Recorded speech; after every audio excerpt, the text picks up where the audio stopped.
Olá, amigos da Pérola FM, novas canções, Delvécio Nogueira por aqui, com o programa Palavra e Vida. E a palavra de hoje, desta segunda-feira, dia 19 de janeiro, é do Evangelho de São Marcos, no capítulo 2, versículos de 18 a 22. Naquele tempo, os discípulos de João Batista e os fariseus estavam jejuando.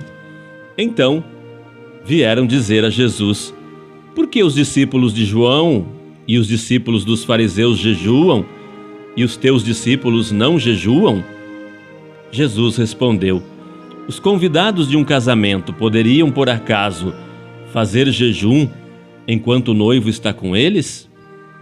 Enquanto o noivo está com eles, os convidados não podem jejuar.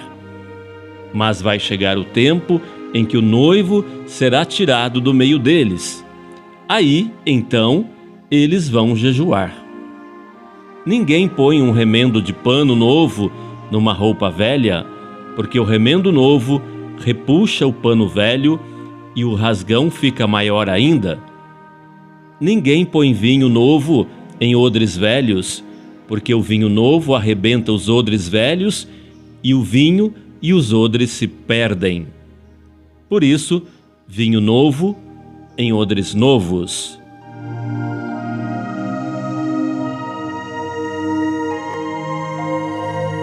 A palavra de hoje nos apresenta uma pergunta curiosa. Por que os discípulos de João jejuavam e os discípulos de Jesus não jejuavam? E Jesus responde com uma metáfora a respeito do noivo. Os convidados de um casamento poderiam, por acaso, fazer jejum enquanto o noivo está com eles? Enquanto o noivo está com eles, os convidados não podem jejuar. O que realmente está por trás dessa diferença entre os discípulos de Jesus e os discípulos de João Batista? Na verdade, estamos falando de duas fases da vida espiritual, que podemos entender como o tempo do Antigo e do Novo Testamento. No Antigo Testamento, Deus preparou o povo através da lei, da penitência e dos sacrifícios, para que o povo tivesse um coração bem disposto para receber Jesus. É claro que, na época de Jesus, nem todos os judeus estavam preparados, mas haviam aqueles poucos justos de Israel, como o profeta Simeão, Zacarias, Isabel, que aguardavam ansiosamente, de coração bem disposto, a vinda do Messias. Mas como era possível esses justos terem um coração bem disposto, preparado? Porque eles cumpriam os mandamentos de Deus e viviam aquilo que nós chamamos de purificação, ou seja, a primeira fase da vida espiritual. Precisamos entender que devemos nos esforçar de forma disciplinada para nos livrar dos nossos defeitos e pecados grosseiros. Uma vez que nos livramos deles, adquirimos duas missões básicas: controlar o instinto da ira e o desejo carnal.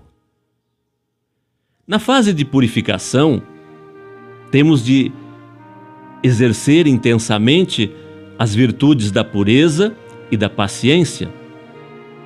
Infelizmente, muitas pessoas não enxergam isso e já querem logo entrar na segunda fase da vida espiritual sem ter feito a tarefa de casa, sem ter controlado os dois cavalos selvagens que estão dentro de nós. o cavalo selvagem do desejo, portanto, pureza, e o da raiva, portanto, paciência.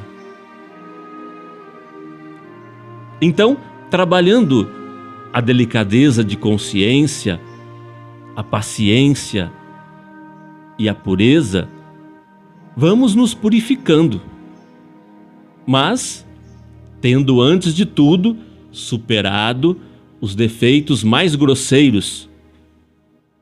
Pois é, apenas assim que começamos verdadeiramente a ver frutos de santidade e de graça, brotando mais claramente na nossa vida.